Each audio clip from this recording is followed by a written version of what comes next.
As you know, we support missionaries around the world and also provide theological materials, pastoral libraries, and so many other things in order to increase the cause of the Great Commission throughout the world. I wanted to talk to you today, first of all, to say thank you. So many of you for so many years have supported this ministry, and you've been such a blessing, not just with your financial gifts, but also with your praying. Secondly, I wanted to talk to you about our present circumstance, what's going on in the world today. Not so much fixating on that problem with the coronavirus, but just I wanted to share with our donors something that was on my heart. I know that many of you are troubled and maybe frightened, and you're wondering, what's going to happen. Well, none of us know exactly what's going to happen today, tomorrow, or 5 minutes from now, but we do know who God is, and that is very, very important. I want to share with you a passage of Scripture here. It's in the book of Daniel, and it's one of my favorite passages of Scripture, especially in times of trouble. And it's Daniel chapter 11, verse 32. It says, talking about a very, very vicious person in history, Antiochus Epiphanes. It says, by smooth words he will turn to godlessness those who act wickedly toward the covenant. But the people who know their God will display strength and take action. You see, there's something very important. A lot of times when Christians get into trials or difficult circumstances, they immediately run to the Bible and begin spending a lot more time in the Bible than usual. And that's a good thing, but it's not the best thing. You see, in order to prepare for trials, you and I must prepare long before the trial comes.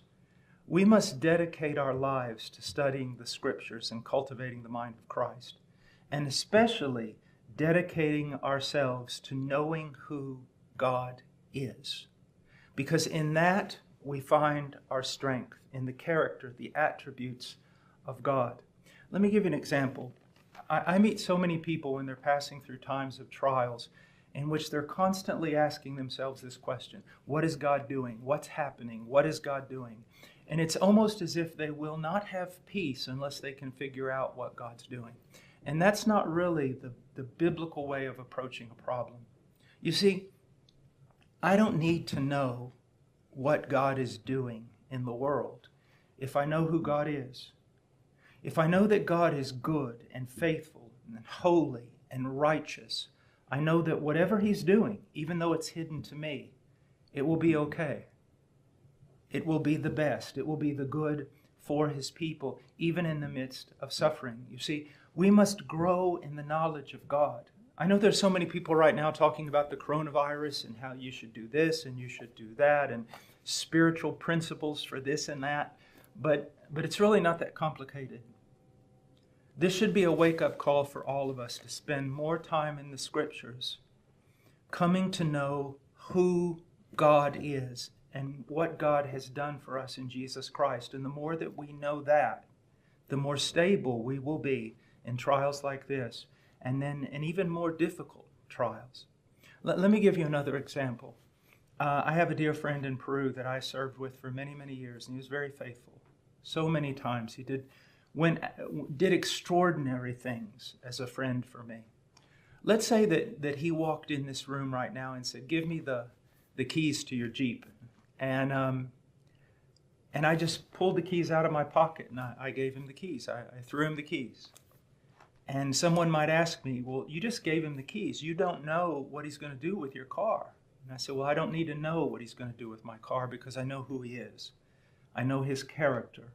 It's proven over the years. Now, if I can say that about a man, how much more can I say that about our Lord, who in all my years, and it's the testimony of every saint, and for 2,000 years, in all my years, has never failed once. Not any of His good words have ever fallen to the ground undone.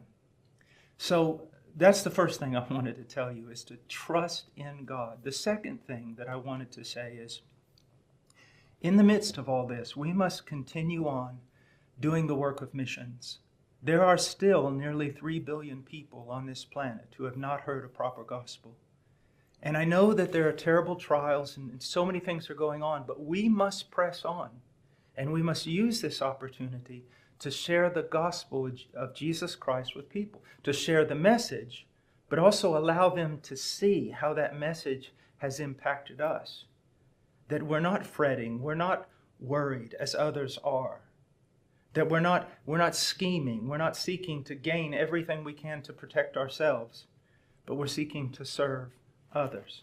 Another thing that I wanted to share with you about missions and about Heart Cry is so many of you have given so faithfully throughout the years.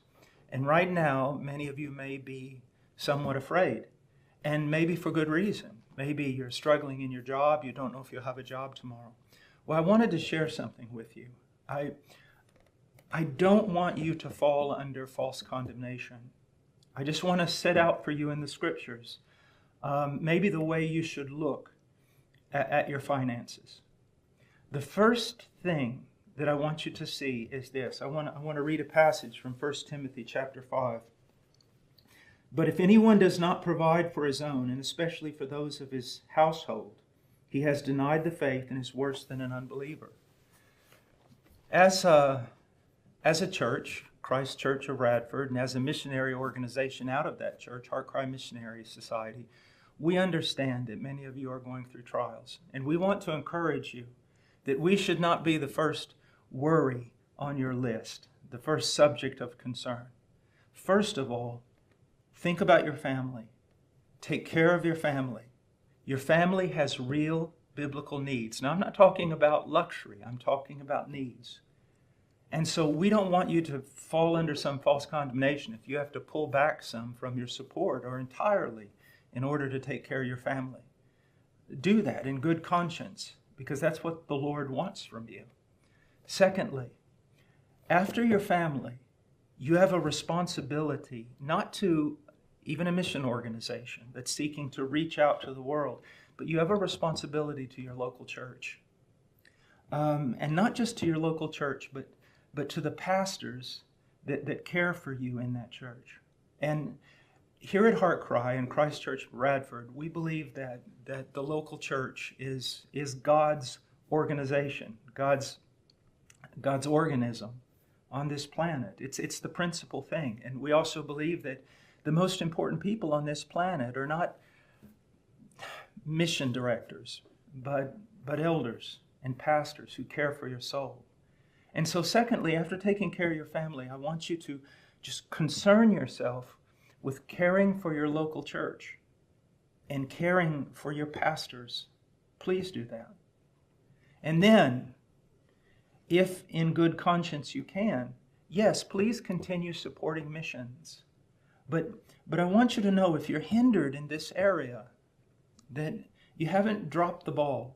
If in good conscience, having done the two other primary things, you realize, I just can't give that much this month, or I can't give it all. Well, we understand, and we trust God. And we also trust in what the Holy Spirit is going to do through you. So just, brother and sister, be at peace. Take care of the primary things in this moment. I want to read something to you that is part of our financial statement. And maybe it'll shed some light on why I'm saying these things. Every need of this ministry will be obtained through prayer. We may share our missionary vision with others and even make known to them the specific tasks that the Lord has laid on our hearts to do. But we may not raise support through prodding or manipulating our brothers and sisters in Christ. If this ministry is of the Lord, then He will be our patron. If He is with us, He will direct His people to give, and we will prosper. If He is not with us, we will not, and we should not, succeed. So just like you and your family, just like you and your local church, just like you and everything, we're in God's hands. We're in God's hands. Now, having said that, there's one area where I'm just not going to let you off the hook. And it's this one area, and that's prayer. You can pray. And many of you are not able to go to work. You're not able to get out much. Well, you know, a few years ago I had a massive heart attack, and it really debilitated me. And some people lamented that I was pulled out of the public scene for so long. And I would write my friends and I would say this: I have been shut out from you, but I have been shut up to God.